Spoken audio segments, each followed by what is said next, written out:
بسم اللہ الرحمن الرحیم۔ السلام علیکم ورحمۃ اللہ وبرکاتہ۔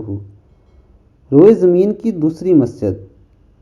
ابو ذر رضی اللہ تعالیٰ عنہ نے بیان کیا کہ میں نے عرض کی، یا رسول اللہ صلی اللہ علیہ وآلہ وسلم، سب سے پہلے روئے زمین پر کون سی مسجد بنی ہے؟ رسول اللہ صلی اللہ علیہ وآلہ وسلم نے فرمایا کہ مسجد الحرام۔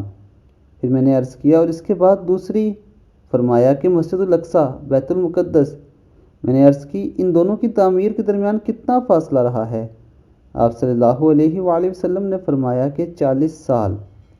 دوستو، اس حدیث سے یہ بات ثابت ہوتی ہے کہ قبلہ اول بیت المقدس مسجد الحرم کے بعد بنی ہے، یعنی مسجد الحرام کی تعمیر کے 40 سال بعد بیت المقدس کو بنایا گیا، مسجد الاقصیٰ کو بنایا گیا ہے۔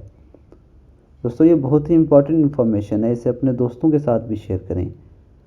اللہ تعالی ہمیں دین اسلام کے مطابق زندگی گزارنے کی توفیق عطا فرمائے۔